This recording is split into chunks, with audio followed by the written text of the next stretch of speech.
আসসালামু আলাইকুম আমার ভাই বোনেরা, আমি নাজমুল ইসলাম। তোমাদের সবাইকে অনেক অনেক শুভেচ্ছা আর অভিনন্দন জানিয়ে শুরু করছি ইজি অ্যাকাউন্টিং বই থেকে আমরা যে বোর্ডগুলো সলভ করছি তার এই ধারাবাহিক একটা পর্বে, এবং এই পর্বে আমরা সলিউশন করব হচ্ছে দিনাজপুর বোর্ড 2025।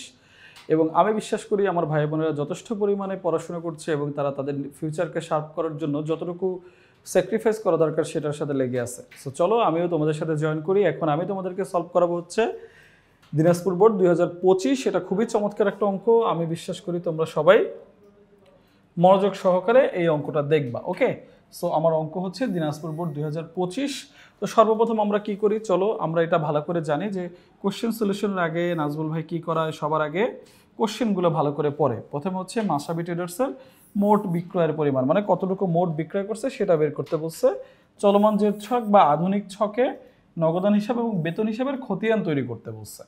আর এরপরে মার্চ 12-25 তারিখে লেনদেনের সহকারী খতিয়ান তৈরি করতে বলছে। কি বলছে? সহকারী খতিয়ান। মার্চ 12 ও 25 তারিখে লেনদেন দ্বারা সহকারী খতিয়ান তৈরি করতে বলছে। ঠিক আছে, এই তিনটা। ওকে, তাহলে আমরা চলো অঙ্কটা সলিউশন করি। প্রথমে আমাদের বলছে মোট বিক্রয়ের পরিমাণ। তো চলো আমরা দেখি এখানে কোথায় কোথায় বিক্রয় আছে। এই যে দেখো, ফাহিম ট্রেডার্সের 100 টাকা দরে 200 লিটার সয়াবিন তেল বিক্রয়, চালান নং এত, কারবারিবারটা এত %। ডান, শেষ। এরপরে বিক্রয় একটা পাইছি। আর কোনো বিক্রয় আছে? এই যে জাহিদ ট্রেডার্সের নিকট 200 টাকা দরে 150 পাউন্ড চা বিক্রয়। তার মানে টোটাল দুইটা বিক্রয় আমরা পাইছি। চলো তো আমরা একটু অ্যান্সারটা দেখে আসি কিভাবে অ্যান্সারটা আসলে করা যায়। ওকে, এই যে দেখো, এই টাকাটা আমরা বের করছি, এই টাকাটা আমরা বের করছি ছক। এটা কিন্তু একটা বিক্রয় জাবেদা না ভাই, এটা জাস্ট একটা ক নম্বরের কোশ্চেন, মোট বিক্রয়। সব বিক্রয় জাবেদায় যাওয়ার আমার কোনো রকম কোনো দরকার নাই। তারিখ, বিবরণ, টাকা টাকা বা বিস্তারিত টাকা, মোট টাকা। টাকাগুলো কিভাবে বের করছি? গুণ দিছি, টাকা 20,000 বের হয়েছে, তার থেকে আমি 5% বাদ দিছি, 19,000 বের হয়েছে। ডান। আনুষঙ্গিক কোনো খরচ নাই তাই যোগ করি নাই। এখানেও প্রতিটা হচ্ছে 200 150 লিটার গুণ দিছি।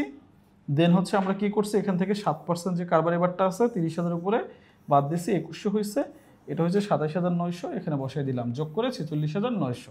এই হচ্ছে আমার ক নম্বরের অ্যান্সার, মোট বিক্রয়ের পরিমাণ। ডান। ওকে, এবার চলো আমরা খতিয়ান করব। কিসের খতিয়ান করবো এবার আমরা ভাই? এবার আমরা দুইটা খতিয়ান করব। আমাদের করতে বলছে সেটা হচ্ছে একটা নগদান আর একটা হচ্ছে বেতন হিসাব। এবং এইটা আমাদের কি দিয়ে করতে বলছে? চলমান জের ছক দিয়ে করতে বলছে। উপরে হেডলাইনটা দেখো সুন্দর করে লেখা আছে, এই যে মাসাবি ট্রেডার্সের খতিয়ান চলমান জের ছক। চলমান জের ছকের আরেকটা সুন্দর নাম হচ্ছে আধুনিক ছক। আধুনিক ছক, এই ছকটা আমার খুব পছন্দ, আমার ভালো লাগে, কারণ এইটা খুবই আপ টু ডেট। এটাই হচ্ছে তুমি তোমার রেজাল্ট চমৎকারভাবে দিনে দিনে একদম জানতে পারবা কী কী পরিবর্তনগুলো হয়েছে। সো এইটাকে অ্যাভয়েড করার কোনো সুযোগ নেই। এটা ওয়ান অফ দ্য ফাইনেস্ট ছক, আমার ভালো লাগে এখনও। ঠিক আছে, তাহলে চলো আমরা দেখি এই ছকটা করতে গিয়ে আমরা হিসাবগুলো কিভাবে পাই।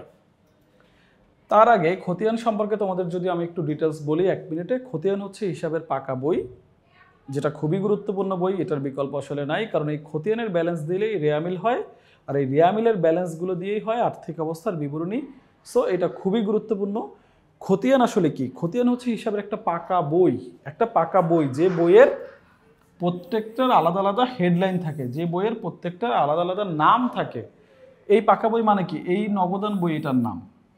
এবার ওই বছরে বা ওই মাসে আমার যতগুলো নগদান হয়েছে, ওই মাসে আমার যতগুলো নগদান হয়েছে সব আমি এটার মধ্যে বসাইছি, সব। ওকে, এবার যতগুলো বেতন হয়েছে সব আমি এটার মধ্যে বসাইছি, এবং এই যে দেখো একটা ব্যালেন্স বের হয়ে আছে।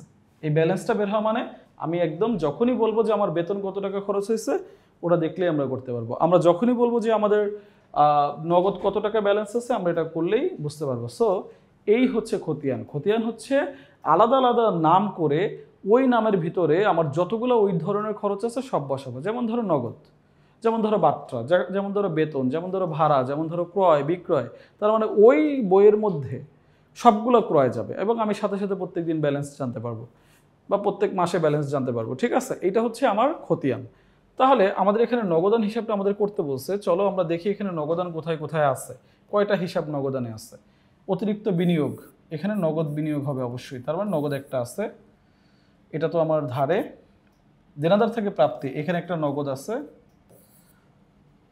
কর্মচারীকে বেতন প্রদান, এখানে নগদ আছে, আর কোথাও আমার কোনো নগদ নাই, এই তিনটা নগদ আছে। এখন আমাকে কি করতে হবে তাহলে? অবশ্যই এগুলো বসানোর আগে আমাকে একটা ছক করতে হবে। কি করতে হবে? একটা ছক করতে হবে। তাহলে চলো আমরা একটা ছক দেখি কিভাবে হয় একটা চলমান জের ছক।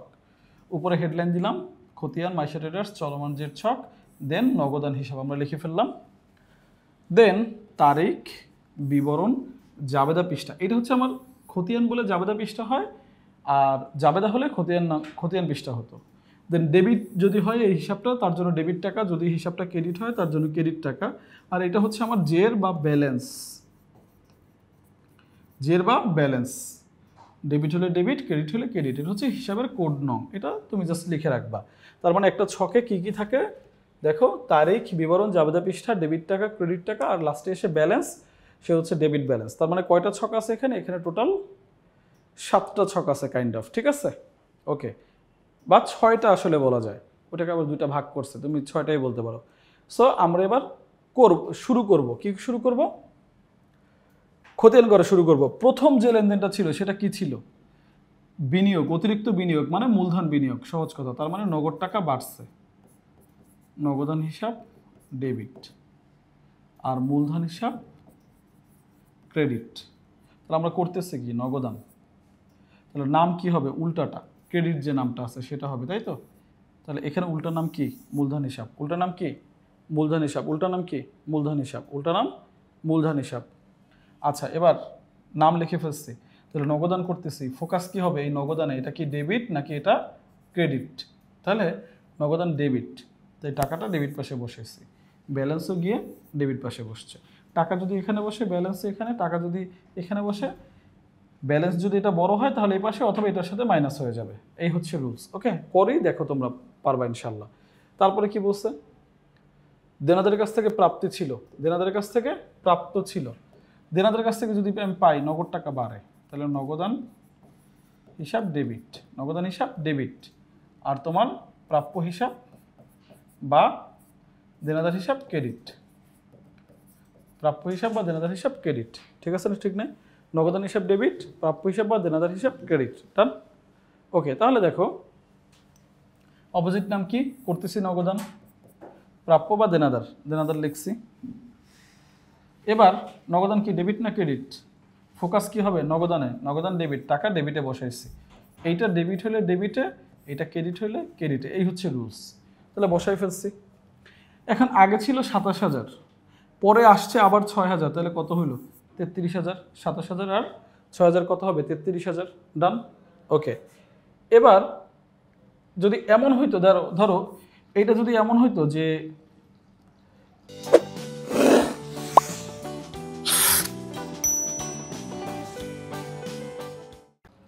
ডেবিটে ডেবিটে, আচ্ছা যোগ হয়ে গেছে। যদি এমন হইতো, ক্রেডিটেরটা একটু দেখাচ্ছি এরপরে, দেখো ক্রেডিট যেহেতু আছে তাহলে দেখাচ্ছি। এরপরে কি বলছে? বেতন প্রদান করা হলো। তাহলে বেতন প্রদান করলে জাবেদা আমরা পারি, জাবেদা না পেরে তো আর আমরা খতিয়ান করতে আসছি না। বেতন হিসাব ডেবিট আর নগদান হিসাব ক্রেডিট। এটা করাচ্ছি কেন? তোমাদের সুবিধার জন্য আমি এবার ডেবিট ক্রেডিটটাও করে দিচ্ছি। তাহলে নগদান ক্রেডিট, টাকা কোন পাশে যাবে? ক্রেডিট পাশে। নাম কি হবে? বেতন, এটার অপোজিট নাম। তাহলে ক্রেডিটে বসছে 9,000, তাহলে আগে ছিল 33,000, এখন আবার 9,000 চলে গেল, তাহলে আছে কত? 24,000। আছে কত? 24,000। তার মানে debit debit plus credit, credit plus, কিন্তু উল্টোটা হইলে কি হয়? মাইনাস। এটা হচ্ছে রুলস। আরেকটা কথা মনে রাখবা, যদি এই পাশটা বড় হয় ব্যালেন্স এই পাশে হবে, যদি এই পাশটা বড় হয় তাহলে ব্যালেন্স এই পাশে হবে। এবার দেখো যদি এমন হইতো এখানে 33,000 ছিল আগে, বাট এখানে আসছে 40,000, তখন কি হইতো? ব্যালেন্স কোন পাশে বড়? 33 বাদ দেওয়ার পরও 7,000 টাকা এই পাশে বড়, তখন ব্যালেন্সটা এই পাশে চলে যেত। ঠিক আছে?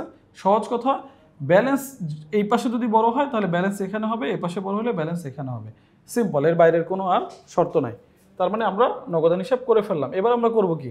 আমরা করব এবার বেতন হিসাব। তাহলে আমরা বেতন যখন দিছিলাম, জাবেদাটা আবার করি। বেতন হিসাব ডেবিট, নগদান হিসাব ক্রেডিট, বেতন হিসাব ডেবিট আর নগদান হিসাব ক্রেডিট। তাহলে দেখো করতেছি কি? বেতন, নাম লিখছি বেতন। এটা যদি ডেবিট হয় তাহলে ডেবিট পাশে, এটা যদি ক্রেডিট হয় তাহলে ক্রেডিট পাশে। ঠিক আছে না? ঠিক নাই? অবশ্যই ঠিক আছে। দেখো এবার তাহলে বেতন এখানে কি আছে? ডেবিট। তাহলে বেতনটা যে ডেবিটে বসছে, আর বেতনের অপোজিট নাম কি আছে? নগদান। তাহলে অপোজিট নাম বসবে নগদান, ক্রেডিট। সেটা আমার জন্য বিষয় না, এইটা সহজ কথা।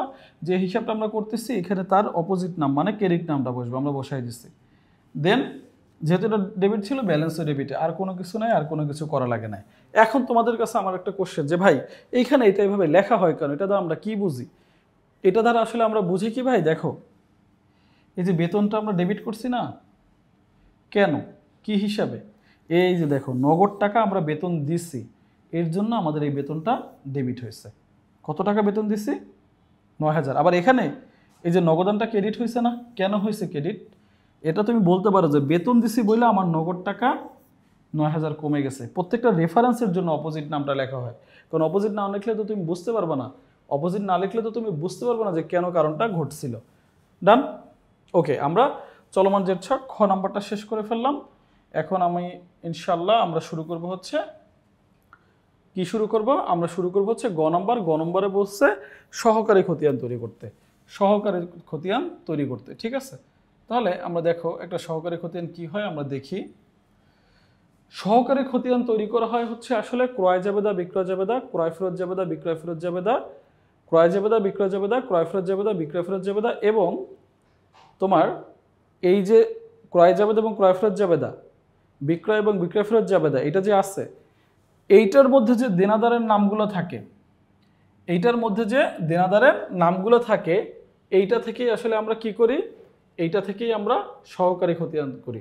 তার মানে ধারে পণ্যদ্রব্য ক্রয় বিক্রয়ের, ধারে পণ্যদ্রব্য ক্রয় বিক্রয়ের বা ফেরতের সময় আমার যে পাওনাদার বা দেনাদারগুলো থাকে, ওই পাওনাদার বা দেনাদারের নামে যে আমি খতিয়ানটা করি সেটাকে বলে হচ্ছে আসলে সহকারী খতিয়ান। আমি কি তোমাদের বুঝতে পারলাম ভাই? ধারে পণ্যদ্রব্য ক্রয় বিক্রয় অথবা ক্রয় ফেরত বিক্রয় ফেরতের সময় আমার যে দেনাদার বা পাওনাদার থাকে, যাদেরকে আমরা ইন্ডিভিজুয়াল নামে যার কাছ থেকে ক্রয় বা বিক্রয় করি, তার নামে আমি যে খতিয়ানটা করি তাকে বলে সহকারী খতিয়ান। প্রত্যেকের নামে আলাদা আলাদা, একসাথে না। একসাথে যখন করি তখন সেটাকে বলে সাধারণ খতিয়ান, আর যখন আলাদা আলাদা আমি করি তখন সেটাকে বলে সহকারী খতিয়ান। যেমন তোমাদের একটা এক্সাম্পল বলি, দেখো এটা কি, ধরো এটা আমার হচ্ছে একটা বিক্রয় জাবেদা, এইটা তো এইখানে যে দুইটা ডেবিট ক্রেডিট থাকে না, এইখানে যে দুইটা ডেবিট ক্রেডিট থাকে এইটা হচ্ছে সাধারণ, আর এইখানে প্রত্যেকের যে আলাদা আলাদা নাম থাকে সেটা হচ্ছে সহকারী। তো এটা তোমরা জানো। সো আমরা এখন সহকারী খতিয়ান করব। তাহলে সহকারী খতিয়ান মানে কি? সহকারী খতিয়ান মানে এই যে ফাহিমের নামে একটা হিসাব হবে, ফাহিমের নামে একটা হিসাব হবে, আর জাহিদের নামে আরেকটা হিসাব হবে। এই দুইটাকে যখন আলাদা করে আমরা খতিয়ান করব সেটা হচ্ছে সহকারী খতিয়ান। ঠিক আছে, তাহলে চলো আমরা দেখি। তাহলে ফাহিম এন্টারপ্রাইজের এই বিষয়টা আমরা একটু দেখি, চলো কিভাবে করব। ওই যে সিমিলারভাবে করব। দেখো ফাহিমের কাছ থেকে আমার তখন ক্রয় কত ছিল? ফাহিমের কাছ থেকে ক্রয় কত ছিল? ফাহিম আমার কি ছিল? ফাহিম ছিল কত? 20,000 টাকা। ফাহিমের কাছে ক্রয় কত ছিল? ফাহিমের কাছে ক্রয় ছিল 20,000। কিভাবে ছিল? 100 ইন্টু 200 সমান সমান হচ্ছে 20,000। সেখান থেকে আবার আমরা 5% কারবারি বাট্টা সমান সমান 1,000 বাদ দিয়ে দিচ্ছি, তাহলে হয়েছে কত? 19,000। তাহলে আমরা ফাহিমের ছিল 19,000, আর আমার এইটার ছিল কত? এইটার ছিল 200 ইন্টু 150, তার মানে 15,000 মতো ছিল। 200 ইন্টু 150 দেখি কত ছিল, ও কি বলতে চায়। ওকে, ওর ছিল কত? 30,000 ছিল ওর। সেখান থেকে আবার ওর 7% কারবারি বাট্টা, ওর ছিল 200 ইন্টু 150 সমান সমান হচ্ছে 30,000। এইখান থেকে আবার আমরা 7% কারবারি বাট্টা মানে 2100 বাদ দিয়ে দিছিলাম। তাহলে ওর ছিল কত? ওর ছিল 27,900। ওর ছিল 27,900। শেষ, এই কাজ ছিল। ওকে, তাহলে আমরা চলো করি। আমরা চলমান জের ছকে এই খতিয়ানটা করব। কিভাবে করতে হয়?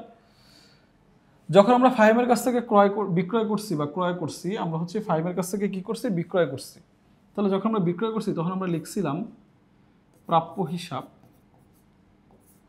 হিসাব ডেবিট, আর অপোজিট নাম ছিল বিক্রয় হিসাব ক্রেডিট।